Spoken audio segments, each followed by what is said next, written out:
नित्या बचपन से ही बहुत जिद्दी थी, बिन माँ की बच्ची थी, इसीलिए सब लोग उसे संभालते थे। दादी की तो लाडली थी। उसके पापा मुकुल की दूसरी शादी का प्रयास चालू था, पर यह 8 साल की बच्ची कुछ न कुछ करके अपने पापा का रिश्ता जुड़ने नहीं देती थी। उसकी दोनों नानी और दादी उसे समझा समझा कर थक गई।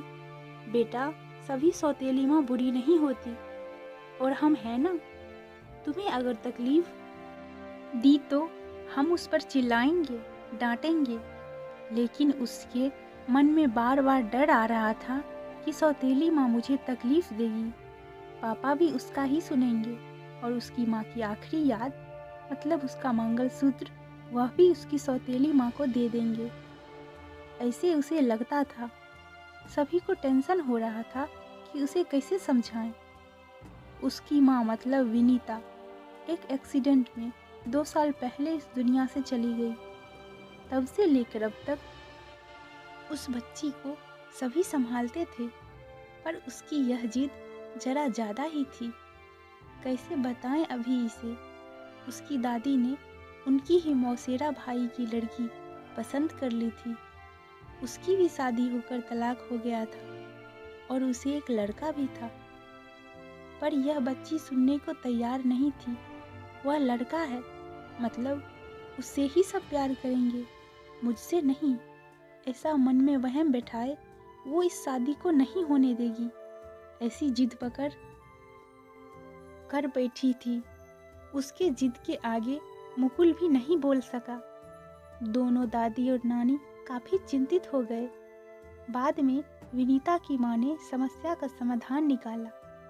विनीता की एक दोस्त पूनम, जिसकी उम्र हो चुकी थी, इसीलिए उसकी शादी तय नहीं हो रही थी, उसके घर जाकर नानी ने सब हकीकत बताई। वह सब सुनने और समझने के बाद भी पूनम शादी के लिए तैयार हो गई। इस वजह से दोनों नानी और दादी भी खुश हो गई। अब मुकुल क्या कहता है, इसकी उनको चिंता हो रही थी। खुद सास ही बोल रही थी, इसीलिए जमाई तैयार हो गया लड़की को मिलने के लिए। मुकुल ने पूनम से मिलने का तय किया।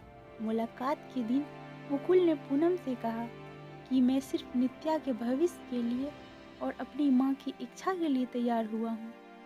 मेरी तरफ से बाकी कोई भी उम्मीद मत करो। यह सुनते ही बहुत बुरा लगा पूनम को, पर कितने दिन घर वालों के ताने सुने। इसीलिए पूनम तैयार हो गई और शादी भी हो गई। उसके घर की परिस्थिति इतनी अच्छी नहीं थी, उस वजह से उसके माँ बाप ने पूनम को कोई भी जेवर नहीं दिए, और नित्या ने अपनी माँ का मंगलसूत्र भी नहीं देने दिया। बाद में विनीता की माँ ने पूनम की माँ बनकर सब कुछ किया। नित्या पूनम को बहुत परेशान करती थी। ओ सौतेली माँ, ऐसे ही पुकारा करती उसे। पूनम थोड़ा सा डांटती या उसे समझाने का प्रयास करती, तब जानबूझकर झूठ मूठ का रोने लगती थी। पूनम 2 महीने में ही पूरी तरह हताश हो गई। दोनों दादी और नानी को पहले ही सब कुछ पता था। इस वजह से पूनम को वह कुछ नहीं बोलती थी। वह उल्टा उसे बोलती थी कि मारोगी तो भी चलेगा। पर मुकुल को यह सब सहन नहीं होता था। जब परिस्थिति हाथ से निकलने लगी तो पूनम ने उसकी सहेली को, जो एक स्कूल टीचर थी, उसके साथ मिलकर एक प्लान बनाया, और मुकुल को असली परिस्थिति का, सच का पता चले, इसलिए नित्या के ड्रामों का वीडियोज बनाकर उसे दिखाया। पहले पूनम को ही गलत समझने वाला मुकुल सारी सच्चाई से अवगत हुआ, और उसने उन दोनों का धन्यवाद किया। प्यार से नित्या को समझाया कि इसके आगे तुम्हें पूनम के साथ अच्छा बर्ताव करना होगा, उसकी सब बातें सुननी होगी। हालांकि नित्या ने काफी तमाशा किया, पर उसकी साइड लेने वाला कोई भी नहीं है, ये उसे समझ में आ गया। उसको पूनम पर बहुत गुस्सा आता था। पूनम उसे समझाती थी धीरे धीरे पूनम और मुकुल का रिश्ता भी सुधार रहा था, पर पति पत्नी जैसा रिश्ता उनमें नहीं था और वो मुकुल ने पहले ही बता दिया था। पूनम को बहुत बुरा लगता था। उसने अपनी इच्छाएं अपने मन में ही दबा दी। नित्या को उसने सौतेलापन कभी भी दिखाया नहीं, पर नित्या मात्र उसके साथ झगड़ा ही करती थी। धीरे धीरे नित्या बड़ी होती गई। मुकुल हमेशा काम के लिए बाहर रहता था। पूनम नित्या के लिए हमेशा तत्पर रहती थी। उसने नित्या को बहुत प्यार से समझाने की कोशिश की, पर पूनम को हमेशा असफलता मिली। उसमें मुकुल की माँ हमेशा बीमार रहती थी। उनकी वह देखभाल करती थी। उन्होंने एक बार पूनम को बुलाकर बताया, मुझे बहुत चिंता होती थी इस नित्या की, पर अभी नहीं होती। तुम हो ना, अभी मेरा कुछ भी हो जाए चलेगा, पर तुम्हारे लिए मुझे बहुत बुरा लगता है। जिस बच्ची के लिए तुम इतना करती हो उससे उसकी कीमत ही नहीं। तभी पूनम मुस्कुराहट के साथ बोली, नित्या को देखते हुए बोली, उसने मुझे हमेशा गलत ही समझा। हमेशा की तरह नित्या ने पूनम से बहुत झगड़ा किया। मुकुल के घर आते ही उसको सब झूठ बताया, पर उसने भी नित्या को ही सुनाया। गुस्से से नित्या ने खाना भी नहीं खाया। पूनम ने भी खाना नहीं खाया। नित्या को समझाने के लिए गई तो पूनम ने कहा, मुझे तुम्हारी माँ की जगह नहीं चाहिए। उसकी आखिरी निशानी मतलब मंगलसूत्र भी नहीं चाहिए। मुझे सिर्फ तुम माँ बोलकर पुकार लो। मेरे लिए उससे बड़ा कोई पुरस्कार नहीं होगा। जिस दिन तुम ऐसा करोगी उस दिन मुझे ममता का गहना मिल जाएगा। वही मेरा खरा और पहला गहना होगा। पर नित्या सुनेगी तब ना। जैसा था वैसे ही सब चालू रहा।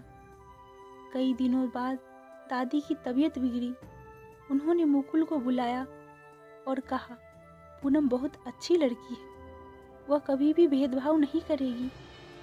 तुम उसको अपनी पत्नी की तरह स्वीकार कर लो।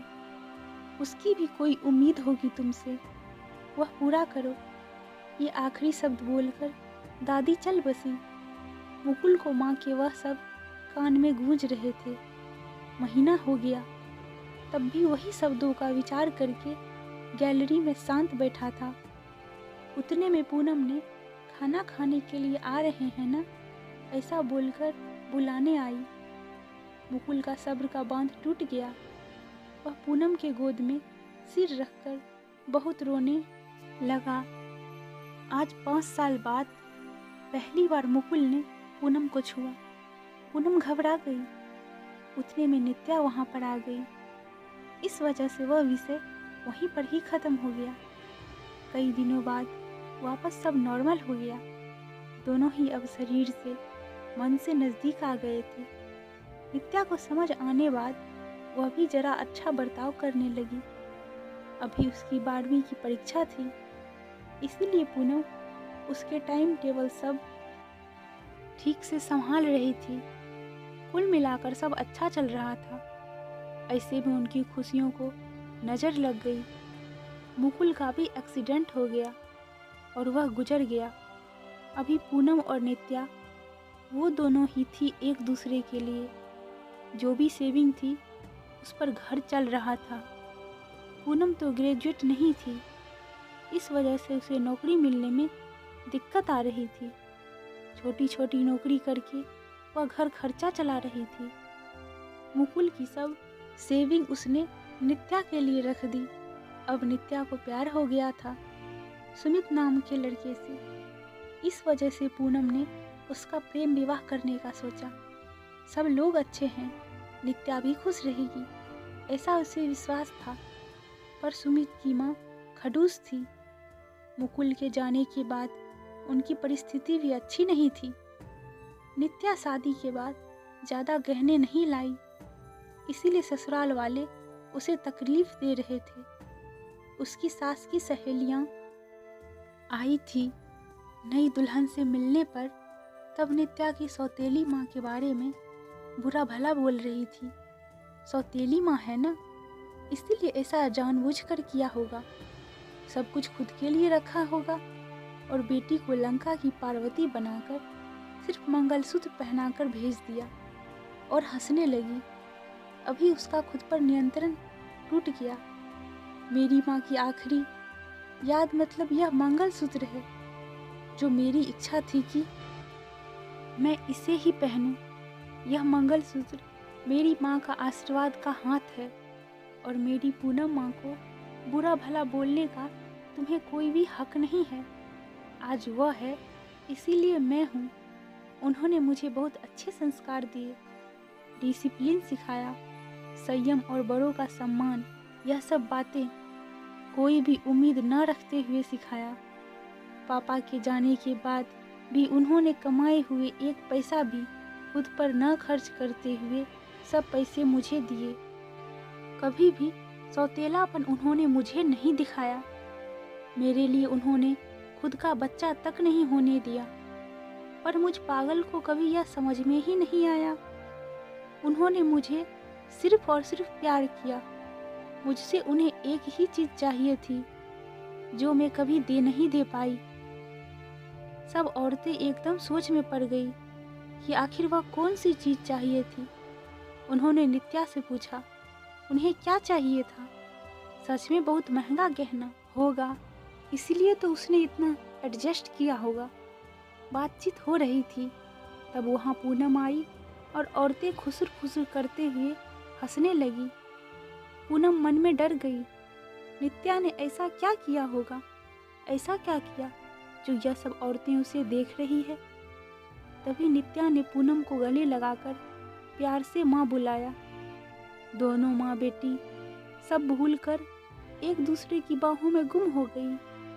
औरतें जब कानाफूसी कर रही थी कि तभी नित्या बोली, आप सबको वह गहना देखना था ना? यही माँ बुलाकर ममता का गहना उसे चाहिए था। पूनम को तो रोना आ रहा था। दोनों मुकुल और दादी की फोटो के सामने खड़े रहकर उनको हाथ जोड़कर खड़े थे। नित्या ने उनसे माफ़ी मांगी और माँ को कभी खुद से दूर नहीं करूँगी ऐसा वचन दिया।